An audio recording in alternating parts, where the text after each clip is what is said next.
नमस्ते साथियों, कैसे आप लोग सब अच्छे होंगे।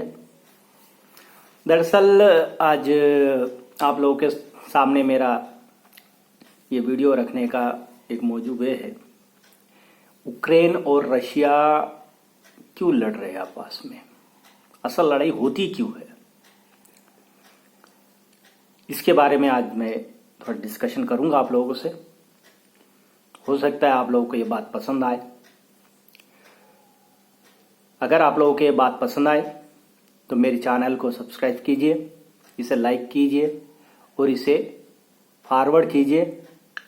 जो राइट साइड में आप लोगों को बेल बटन दिख रहा है उसको दबाइए ताकि आपको नोटिफिकेशन मिलते रहे मेरी जब भी नई वीडियो आए तो। अब रही बात क्यों हम आज इसके बारे में बात करें। देखिए, सबसे पहले तो कोविड हुआ। कोविड में बहुत से लोगों को नुकसान हुआ है, कई देशों को नुकसान हुआ है। अब जब भी नुकसान होता है उसमें सबसे ज्यादा नुकसान अमेरिका को होता है, क्योंकि अमेरिका दुनिया में सबसे ज्यादा वेपन प्रोड्यूस करने वाला मुल्क है, तो सबसे ज्यादा नुकसान जाहिर सी बात है उसी को होगा। अब रहा बात, हम लोगों ने शुरू से देखा है कि यूक्रेन को लेके रशिया ने एक एग्रेसिव वाला मोमेंट बनाया अपना, कि यूक्रेन को ये बताने की कोशिश किया भी आप अगर नाटो में शामिल होना चाहते हैं तो वैसा मत कीजिए, क्योंकि मुझे नाटो पसंद नहीं है। सही बात है, क्योंकि नाटो का तो तकरीबन 12, जैसा मेरे ख्याल से 12 नहीं 6-7 मुल्क जो है वो रशिया का ही कटा हुआ हिस्सा है जो अब नाटो बना है। तो मैं इसके लिए ये नहीं कहूंगा कि पुतिन का ये इसका बहाना था कि ये करना। मुझे ऐसा लगता है पुतिन और अमेरिका का ये मिली भगत चाल है। देखिए, अमेरिका वेपन प्रोड्यूस करता है, अगर इन दोनों के बीच में लड़ाई हुआ तो फायदा किसको होगा? आपको, मुझे, आम नागरिक को, किसी देश को नहीं। फायदा उसे होगा जो वेपन प्रोड्यूस करता है। छोटे से छोटा युद्ध में जाने वाला एक चीज है जिसे कंपनियां बनाती हैं, उसको फायदा होगा। वो इसलिए फायदा होगा क्योंकि वहां पर कौन सी चीज इस्तेमाल की जाएगी तो उसको बनाने के आर्डर उसे मिलते रहेंगे। और वेपन बनाने का जो आर्डर होता है वो अरबों खरबों में होता है, वो लाख, 1.5 लाख, 2 लाख में नहीं होता है।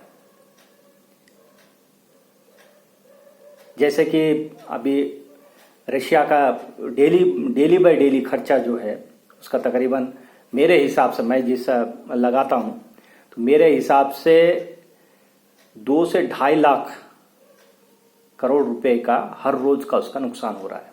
वो नुकसान क्या नुकसान, वो अपना वेपन पे, जो वेपन पे इन्वेस्टमेंट किया हुआ है वो वेपन ले जाके यूक्रेन पे डाल रहा है। तो अब इस तरह से हिसाब लगा सकते हैं कि रशिया का अब कितना ज्यादा वेपन जो है वो यूक्रेन पे गिरेगा और एक तरह से वहां पर जो रशिया का वेपन है वो खत्म होगा तो वो यूक्रेन पे जाएगा। तो रशिया का जो मिलिट्री का आइटम बनाने वाला कंपनियां हैं वो इसे फिर प्रोड्यूस करना शुरू करेगा, रशिया उसे फिर नए कॉन्ट्रैक्ट देगा। अब रहा यूक्रेन की बात, तो यूक्रेन को क्या फायदा होगा? भाई यूक्रेन के पास तो कुछ है भी नहीं, वो तो पहले से ही बोल रहा है कि मेरे पास कुछ नहीं है। अब इसमें एक पॉइंट है, अब पूरे नाटो ने मिलके ये डिसाइड किया भाई हम लड़ाई में नहीं जाएंगे,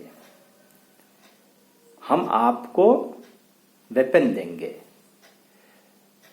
मिलिट्री फैसिलिटीज देंगे, पैसा देंगे। पैसा, भाई पैसा क्या देंगे? कर्जा, आपको कर्जा देंगे। आपने सुना है ना 600 मिलियन अमेरिकन डॉलर उसको यूक्रेन को दिया है और जर्मनी ने दिया है 250 मिलियन डॉलर, पूरे नाटो मिलके 300, 400, 500 मिलियन दिए। तो ये सब क्या फ्री है? नहीं मेरे दोस्त, ये फ्री नहीं है, ये एक तरीके का उसको कर्जा दे रहे हैं। किसको? उक्रेन को। अगर मान लो उक्रेन कल के दिन रशिया कब्जा भी नहीं करेगा उसके ऊपर, चलो भाई, ऐसा भी रशिया उसको अपने में शामिल तो नहीं करेगा, ये मैं भी जानता हूं, क्योंकि रशिया उसको शामिल करेगा भी नहीं अपने में। जितना है उसे अलग थलग रखेगा और उसको अपनी कठपुतली के जैसा बनाएगा। लेकिन वो ये जो पैसा जो भी ये लोग दे रहे हैं, तो ये उसे कर्जदार बनाते जाएंगे। यानी कि उक्रेन तकरीबन मेरे ख्याल से अगले 100-150 साल तक इससे उभर भी नहीं पाएगा, उतना कर्जा इसे अब देते जा रहे। आप सोच रहे शायद जो मिलिट्री वेपन्स इनको दे रहे हैं फ्री में नहीं है भाई, ये इसका भी हिसाब होता है इन लोगों के पास में, ये भी इसके हिसाब रखते हैं। समझ में आया? तो ये एक तरह के गेम है, गेम में हर कोई फंसता जाता है। इसमें किसका किस नुकसान है? नुकसान है यूक्रेन के पब्लिक का नुकसान है। इन देशों का कोई नुकसान नहीं है ना। अमेरिका का जो राष्ट्रपति उसका बाइडेन का कुछ लेना देना है इससे, ना रशिया का जो राष्ट्रपति है व्लादिमीर पुतिन, उसका कुछ लेना देना है। तो ये सब गेम है एक तरीके की, एक मुल्क को झंझट बना दो उसमें, ताकि हमारे को पैसा उससे मिलते रहे, कर्जदार बना दो उसे। आप सोच रहे होंगे ये क्या बात हुई। देखो, सबसे पहली बात, अमेरिका ने इराक पे जब अटैक किया था तो उसने ये भय बताया था कि उसके पास न्यूक्लियर हथियार है, केमिकल हथियार है, इसलिए हम सद्दाम हुसैन को वहां से हटाना चाहते हैं। और सद्दाम हुसैन ये चाहता तो वो इराक को अभी जो स्थिति में है इराक, उस स्थिति में वो देख भी पाता उसे। लेकिन राष्ट्रपतियों की जो दिमाग होती है ना, वो घुटने में ही होती है आदि। जैसे सीरिया का गद्दाफी था, अगर सीरिया मान लेता कि हाँ भाई मैं दूसरे मुल्क चले जाऊंगा, मेरा मुल्क छोड़ो रे भाई, जैसा है वैसे ही रहने दो, लेकिन उसकी मुल्क की तरक्की होता भी, इराक की तरक्की होता भी, अगर सद्दाम हुसैन ऐसा चाहता तो। सीरिया का हाल देख लीजिए, वहां पर उसका राष्ट्रपति वहां से हटना ही नहीं चाहता, पूरे देश अभी देखिए खंडार में तब्दील हो गया सीरिया। अभी उक्रेन का जो राष्ट्रपति है, उन्होंने ये लोग जिस तरह से भड़काए उसे कि हाँ हम तुम्हारे साथ हैं, हम तुम्हारे साथ रहेंगे, तो उससे ये फंस गया। अब सवाल है उक्रेन क्या कर सकता है? क्या उक्रेन लड़ेगा? अभी अपनी तबाही बचाने के लिए उक्रेन के पास देखो, उक्रेन का जो राष्ट्रपति है वो अगर चाहे तो एक संधि कर सकता है, पुतिन के साथ में बैठ के, रशिया के साथ में बैठ के एक संधि कर सकता है कि भाई ठीक है, मैं नहीं चाहिए तुझे, ठीक है ना, मैं नाटो के तरफ जाने वाला हूं, इसलिए तू ये नहीं चाहता, ठीक है मैं हट रहा हूं, तेरी जो बात सुनता। देखिए, इससे फायदा उक्रेन का ही होगा। एक चीज सोचिए जरा, एक बिल्डिंग खड़ा करने में कितना पैसा लगता है, वैसे ही एक शहर को खड़ा करने अरबों खरबों रुपए लगता है। ये अपनी जमीर और इज्जत की बात नहीं है, ये अपनी स्ट्रेंथ की बात है कि नहीं, हम वहां रहना है, हमें वहां रहना है। अगर उक्रेन की राष्ट्रपति ये मान लेता कि नहीं, अगर ये उसी दिन, पहले दिन अगर उसको जब समझ में आ गया कि नाटो मेरा साथ नहीं दे रहा है, ये नहीं देगा, ये पीछे ये लड़ने के लिए नहीं आ रहा है मेरे साथ में, तो उसी वक्त वो बोल देता भाई ठीक है अब मैं हट रहा हूं, तुझे जो चाहिए भाई उक्रेन के ऊपर बम मत डाल, बमा मत डाल उक्रेन के ऊपर। अगर तुझे चाहिए कि मैं यहां पर राष्ट्रपति नहीं रहना चाहता, ठीक है, तेरे तरीके का राष्ट्रपति तू यहां बिठा दे। मैं ये इसलिए नहीं बोल रहा हूं कि अपनी जो ताकत है उसे किसी के हाथ में, लेकिन ये उससे उसकी देश बच जाएगा। ये सोच वाली थिंकिंग है कि उसका देश बच जाएगा। वो बचने से आज नहीं तो कल, कल नहीं तो परसों, कभी ना कभी दुनिया के सामने रशिया का बात तो सामने आता।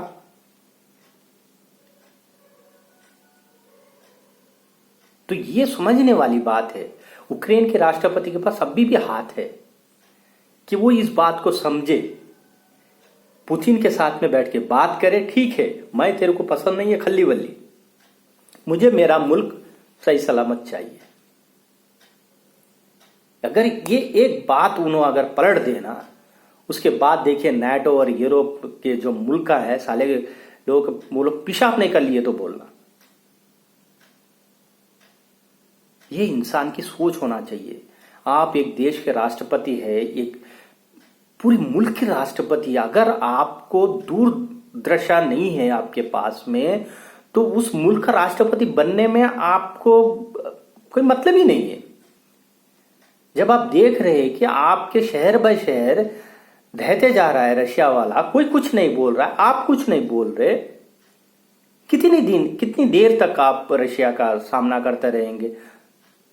ये अलग बात है, जज्बा होती है हर किसी की, हर किसी में जज्बा होती है कि हाँ हम लड़ेंगे, हमारी ताकत है, शक्ति है। देखिए ताकत शक्ति में कोई मायने नहीं रखता। आजकल इंसान को एक गोली मार दो मर जाएगा। हम सब जानते हैं हम एक तरीके के जानवर है, लेकिन सामने वाला जो दृश्य आपके पास है उसे बचाना है तो आप बैठ के उसके साथ में बात कीजिए। उसके बाद बात करने के बाद में देखिए ये जितने भी वेपन बनाने वाले कंपनियां हैं ना, उन लोग को भी फटी हो जाएगी। ये यूक्रेन से भी नहीं रुकेगा, क्योंकि जितने भी वेपन बनाने वाले कंपनियां ये चाहते ही चाहते हैं कि लड़े, लोगों को मारे, कोई भी एक मुल्क क्यों ना हो उसे मारे। उन लोगों को मजा आता है जितने भी वेपन बनाने वाले क्योंकि वो बनाते इसीलिए ना कि किसी के ऊपर डालेंगे वो फूट जाएगा, एक बॉम्ब डालेंगे उसके ऊपर उसकी चिथड़ियां उड़ जाएंगे। जब उन लोगों को ऐसा लगता होगा कि रशिया ने एक 8-10 लोगों के सामने एक बड़ा सा एक बॉम्ब लुढ़का दिया है, तो वो कितना खुश होते होंगे। वो लोग कितना मजा लेते होंगे, शैंपेन पीते होंगे, बोल रहे होंगे वाह 15-20 लोगों की देखो कितनी चिथड़े उड़ गए, वाह वाह। ये सत्य है, इससे लोगों को समझ आना चाहिए, बड़े बड़े लोगों को समझ में आना चाहिए। मैं नाटो को गलत तो नहीं कहूंगा, लेकिन नाटो जानता है अभी उसके पास उतनी सारी वेपन, उतनी सारी ताकत, उतनी सारी झंडच अभी है ही नहीं उसके पास। पहले तो कोविड ने उन सबकी बैंड बजा के रखा है। अब लड़ने के लिए बोलेंगे उनकी शहर शहर बर्बाद हो जाएगी, बॉम्बा डालते रहेंगे, रशिया के ऊपर भी बॉम्बा गिरेंगे। हो सकता है कोई किरकिरी और ज्यादा बढ़ जाए तो वर्ल्ड वॉर 3 शुरू हो जाए। तो इससे जो लोगों को जितना तकलीफ होगा उससे वेपन बनाने वाले कंपनियां जितने लोग हैं उनको कोई तकलीफ नहीं होगा, उनको फायदा ही होगा उससे। वो खुश हो जाएंगे, वो बोलेंगे वहां का तीसरी वर्ल्ड वॉर शुरू हो जाना चाहिए। वो तो दुआ भी कर रहे होंगे बैठ के कि अभी तक ये लोग कैसा चुप बैठे हैं, इंडिया कैसा चुप बैठा है, ये चाइना कैसा चुप बैठा है, कोरिया कैसा चुप बैठा है, ये लोग बम क्यों नहीं डाल रहे भाई? 1-2 बम भागे ना अमेरिका के ऊपर भी डालो ताकि ये ले जाके कुछ और करे। ये कर ही नहीं रहा है यार, हमारा जो प्रोडक्शन वो बढ़ नहीं रहा है। ये सिलसिला दोस्तों मैं जानता हूं मेरी बातों में शायद आप लोगों को मजा नहीं आ रहा होगा। जब वर्ल्ड वॉर 1 हुआ तब भी वेपन बनाने वालों ने खूब पैसा कमाया। वही वेपन बनाने वाले कई बड़े बड़े लोग आज कई बड़े बड़े मुल्क में अपनी सत्ता काबिज करके बैठे। जब सेकेंड वर्ल्ड वॉर हुआ उस वक्त तो पूछो ही मत, कितने सारे नए नए वेपन आए हैं। वेपन क्यों आए नए नए? क्योंकि लोगों के दिमाग को जो है ना चाबी लगाई गई थी उस टाइम पे कि आपकी दिमाग खोलो, आपकी दिमाग खोलो कि आपके दिमाग में है क्या, बनाओ। उसके लिए हम आपको ये देंगे, पैसा देंगे, जमीन देंगे, जायदाद देंगे, होना बोले तो आदि कोई अगर आपको कोई स्टेट चाहिए तो वो भी आपको दे देंगे। ये सब चला है सेकेंड वर्ल्ड वॉर में। उसके बाद में कोई युद्ध नहीं हुआ, लेकिन अमेरिका ने जितने भी हथकंडे अपनाए, हर मुल्क के खिलाफ हथकंडे अपनाए, वो अमेरिका खुद नहीं अपनाया है, वो सब उसकी लॉबी ने अपनाया है। जो वेपन बनाते हैं, जो हथियार बनाते हैं, वो लोगों की चाल है ये लड़ाइयाँ। तो दोस्तों, आगे भी ये चलते रहेंगी। किसी को भी अगर मेरी बात पे सच्चाई लगता है तो मेहरबानी की इसे थोड़ा फॉरवर्ड कीजिए, लोगों को समझ में आए, लोग ज़रा समझे इसे, ताकि आने वाली पीढ़ी हमारी सुरक्षित रहे। धन्यवाद।